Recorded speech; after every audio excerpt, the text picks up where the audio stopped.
주님만이 우리의 영원한 찬송을 받으실 유일한 주님인 줄 믿습니다. 이 시간은 기독교 감리회 감독회장님이신 이철 감독님께서 네가 믿느냐라는 제목으로 말씀을 선포해 주시겠습니다.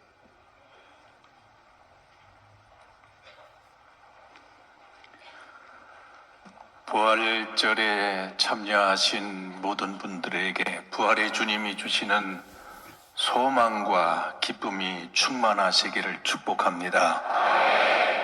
특별히 성가대에게 진심으로 감사드립니다. 아무것도 안 보이고 성가대만 보입니다. 네.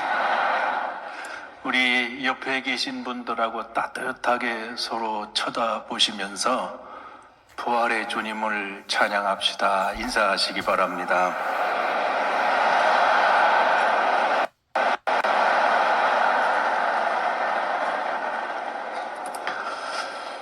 저는 이 성경을 읽을 때마다 가슴이 벅찹니다. 나는 부활이요 생명이니 나를 믿는 자는 죽어도 살겠고 무릇 살아서 나를 믿는 자는 영원히 죽지 아니하리라. 부활이라는 것을 설명하실 때 죽어도 살겠고 이것이 부활에 대한 설명이시고 생명에 대한 설명은 살아서 나를 믿는 자는 영원히 죽지 아니하리라. 이것은 영원한 생명에 대한 설명이십니다. 과거에도 예수님 당시에도 부활을 부인하는 자들이 존재했었죠. 대표적인 그룹들이 사두개인들입니다. 마태복음 22장 23절부터 보면 사두개인들이 예수님을 찾아와서 도전하는 겁니다. 형이 7 형제가 있는데 형이 자식이 없이 죽으면 동생이 형과 결혼해서 자식을 낳고 그 낳은 자식이 형의 이름으로 가문과 가도록 하는 법을 알지 않느냐. 근데 둘째도 자식 없이 죽고 7째까지 자식이 없이 죽고 한 여자가 7명과 결혼했는데 만약에 부활이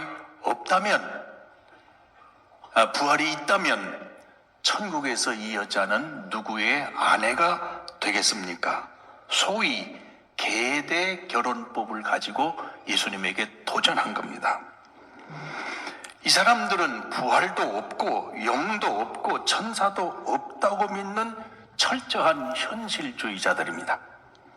예수님께서 이들의 질문에 대해서 29절에 예수께서 대답하여 이르시되 너희가 성경도 하나님의 능력도 알지 못하는 거로 오해하였도다. 잘못 생각했다는 겁니다. 부활 때에는 장가도 아니가고 시집도 아니가고 하늘에 있는 천사들과 같으니 지금 조금 어려우셔도 웬만하면 참으시기 바랍니다. 죽은 자의 부활을 논할진대 하나님이 너희에게 말씀하신 바 나는 아브라함의 하나님이요 이삭의 하나님이요 야곱의 하나님이로라 하신 것을 읽지 못하였느냐. 하나님은 죽은 자의 하나님이 아니요 산 자의 하나님이시니라. 이 사람들은 아브라함의 하나님, 이삭의 하나님, 야곱의 하나님 그럴 때 역사를 얘기하는 줄 알았습니다. 족보를 얘기하는 줄 알았습니다. 그러나 예수님은 이 말씀을 해석하시며 진정한 이스라엘의 정체성은 영생이라는 겁니다. 부활이라는 겁니다. 마태복음 17장 1절에서 가보면 바로 16장에 위대한 베드로의 신앙 고백이 나옵니다. 그 신앙 고백이 나온 16장 마지막 절에 여기 서 있는 사람들 중에 죽기 전에 인자가 그 왕권을 가지고 오는 것을 볼 자도 있느니라 하고 16장을 마치신 후 17장 1절부터 변화산의 상황이 나옵니다. 예수님이 베드로와 요한과 야고보를 데리시고 따로 높은 산에 올라가셨더니 그들 앞에서 변형되사 그 얼굴이 해같이 빛나며 옷이 빛과 같이 휘어졌더라. 그때에 모세와 엘리야가 예수와 더불어 말하는 것을 그들이 보이거늘 베드로가 예수께 여짜오되 주여 여기 있는 것이 좋사오니 만일 주께서 원하시면 내가 여기서 초막 셋을 짓되 하나는 주님을 위하여 하나는 모세를 위하여 하나는 엘리야를 위하여 하리이다. 이것은 상상의 산물이 아니고 실제 본 것입니다. 그리고 그것은 전혀 예측할 수 없었던 하늘나라의 옷자락을 조금 열어 보인 겁니다. 베드로가 어떻게 엘리야를 알아보며 모세를 알아봅니까? 그러나 하나님 나라에서는 이런 사건들이 일어나는데 그것을 보고 베드로가 정신이 나갔습니다. 여기가 좋사오니 초막셋을 지으면 어떻겠습니까? 하나님 나라를 조금만 보여주어도 그 하나님 나라는 우리의 상상으로 도달할 수 없는 놀라운 축복임을 믿습니다. 그 하나님 나라는 부활한 하나님의 사람들이 가는 것입니다. 두 번째로 영원한 생명을 설명하실 때 무릇 살아서 나를 믿는 자는 영원히 죽지 아니하리라. 요한복음 3장 16절에 우리는 다 알고 있습니다. 하나님이 세상을 이처럼 사랑하사 독생자를 주셨으니 누구든지 그를 믿는 자마다 멸망치 않고 영생을 얻게 하려 하심이라. 요한일서 5장 11절에서부터 보면 또 증거는 이것이니 하나님이 우리에게 영생을 주신 것과 이 생명이 그의 아들 안에 있는 그것이니라. 아들이 있는 자에게는 생명이 있고 아들이 없는 자에게는 생명이 없느니라. 내가 하나님의 아들을 믿는 너희에게 이것을 쓰는 것은 너희로 하여금 너희에게 영생이 있음을 알게 하려 하심이라. 부활과 영생은 둘이 아니고 하나입니다. 부활이 있어야 영원한 생명을 설명하고 영원한 생명이 있어야 부활을 설명할 수 있습니다. 부활은 영원한 생명은 하나님의 한없는 사랑을 설명하는 결론입니다. 부활과 영원한 생명이 있어야 하나님의 끝없는 사랑을 설명하는 성육신과 삼위일체를 이해할 수 있습니다.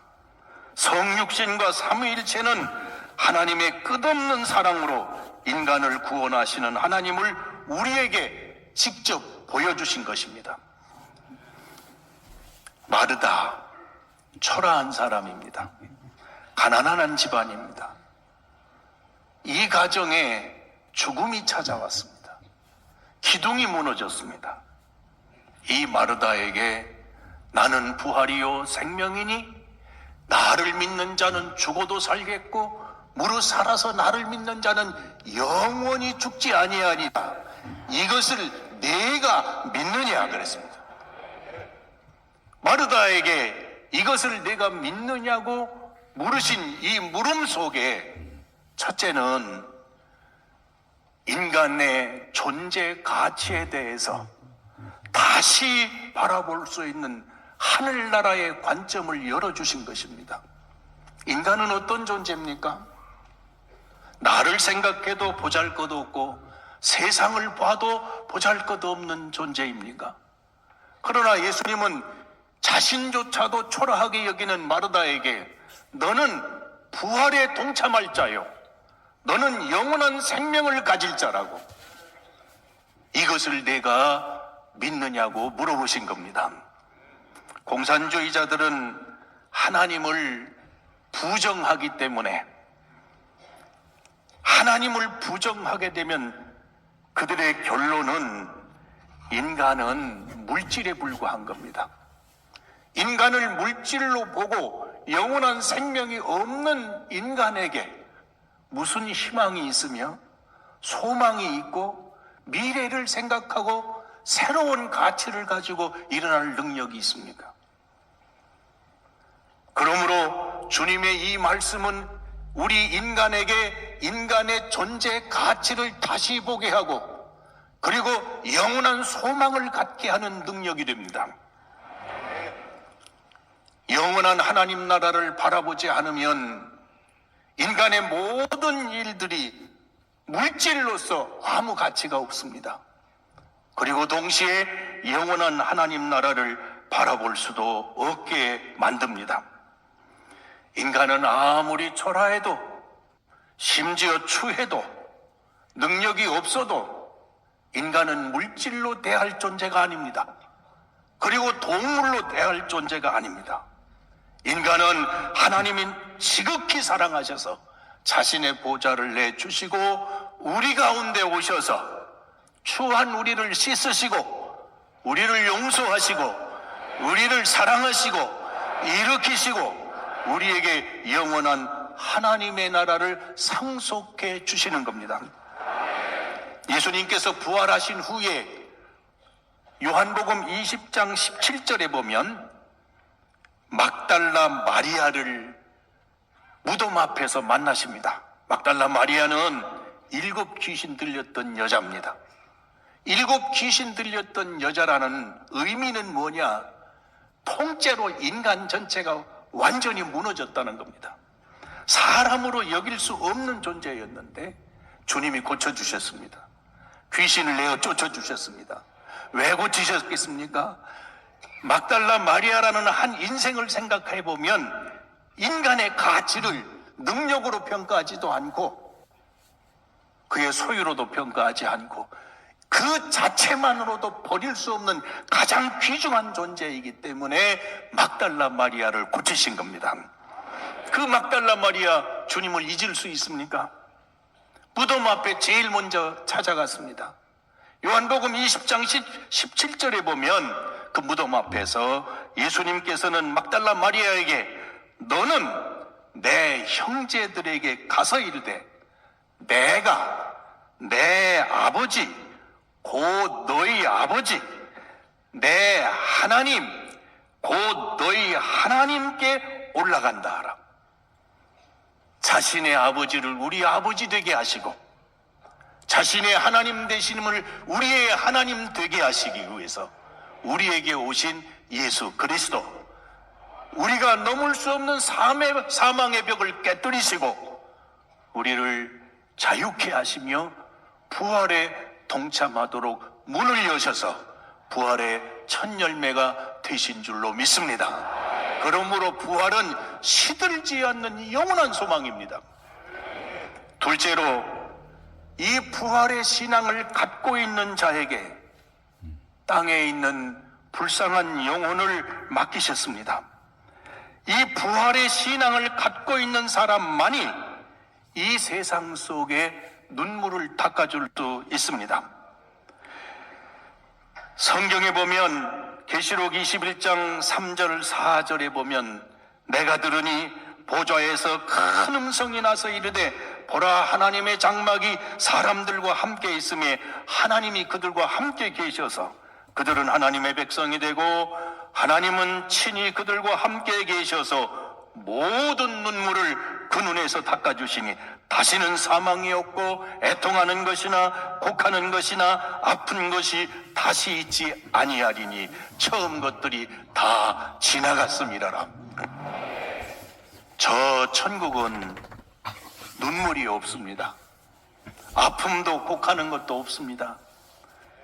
눈물은 이 땅에 있습니다. 고통은 이 땅에 있습니다.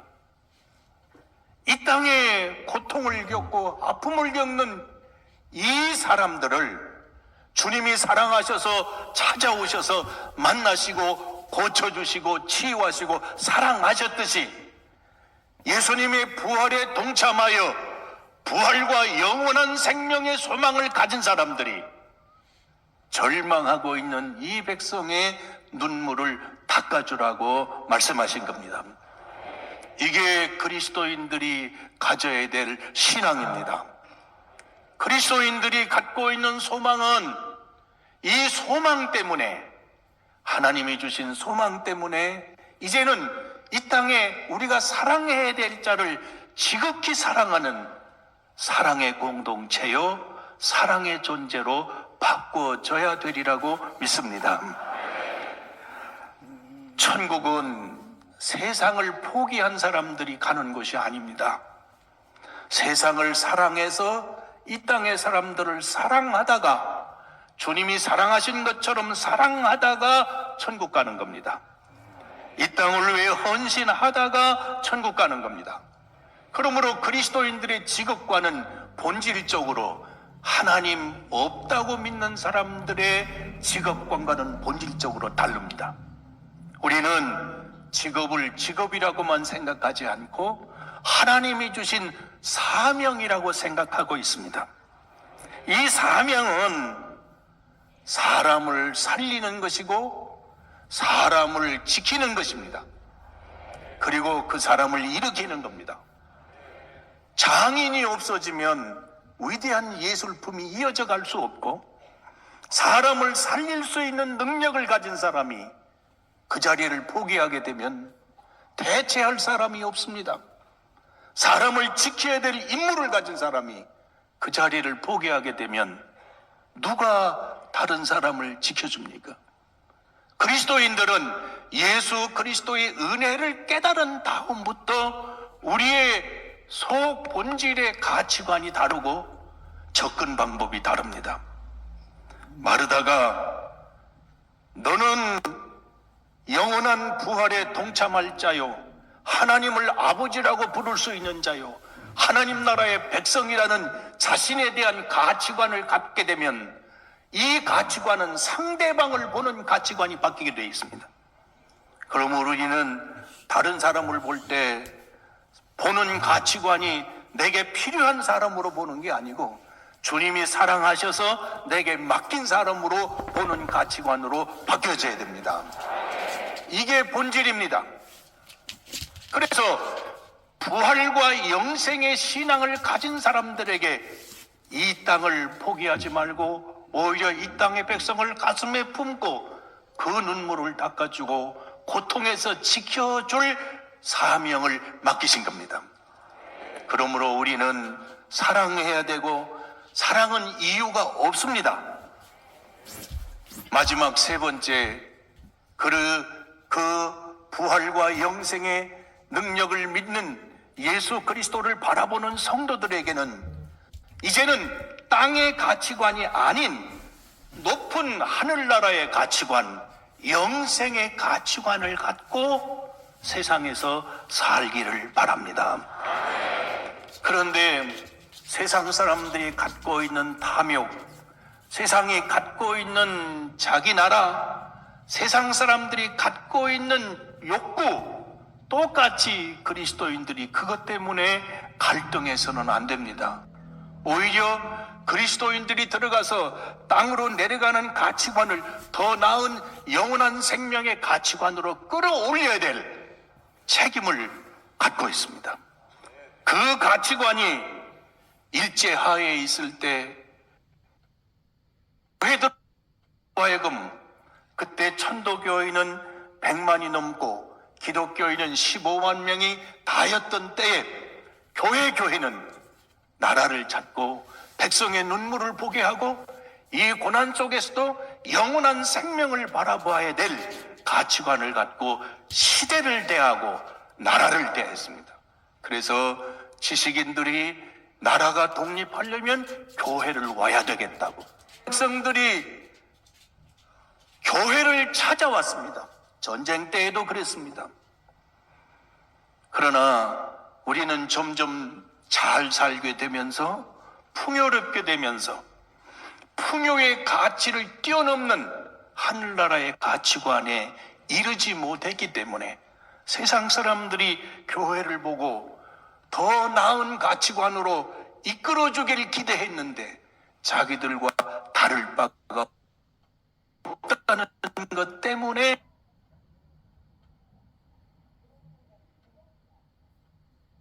정치하신 분들, 기독교인들은 각 정당에 혹 들어가시거든 정당의 생각보다 더 높은 공익적 가치와 더 높은 가치를 바라보고 앞장서서 나갔으면 좋겠는데 들어가더니 정당에 소멸돼서 보이지가 않고 각자 선생님이요 의사요 목회자 다 세워놨더니 세상 가치관 속에서 거기서 싸우느라고 하나님 나라의 영원한 가치관을 세우지 못했기 때문에 오늘날 그리스도인들은 세상의 희망이 되지 못한 것입니다. 따라서 이제는 그리스도인은 영원한 때문에 다시 한번 너는 어떤 존재냐? 너는 부활에 동참할 존재요 하나님 나라를 상속받을 영원한 존재라는 것을 내가 믿느냐? 물어보시는 겁니다. 너는 그러므로 이 땅에서 내 이웃들에게 어떻게 해야 되겠느냐? 영원한 생명을 가진 존재로 저들의 눈물을 닦아주는 하나님의 사람, 일으키고 소망을 주는 사람이 되어야 되지 않겠냐? 너는 그렇게 할 수 있음을 믿느냐? 그리스도인들의 가치관은 세상 가치관이 이룰 수 없는 더 높은 차원의 하나님 나라의 가치관을 가져야 한다는 것을 너는 믿느냐?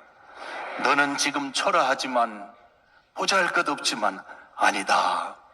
하나님이 너를 지극히 사랑하셔서 가장 귀한 존재로 세우셨다. 그러므로 나는 부활이요 생명이니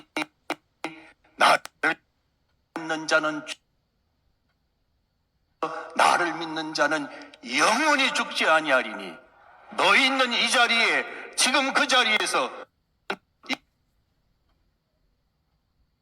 교회여 이 믿음으로 다시 일어서서 영원한 하나님 나라의 생명으로 승리하시기를 주님의 이름으로 축복합니다. 자비하신 하나님, 생명이신 부활이신 예수 그리스도를 믿고 구원 얻게 하심을 감사드립니다. 그 가치를 새롭게 알도록 성령께서 저희를 주시옵소서. 주여 이 나라를 지키시고 이 나라의 미래를 새롭게 하셔서 더 높은 가치의 나라가 되게 하시며 세계를 이끌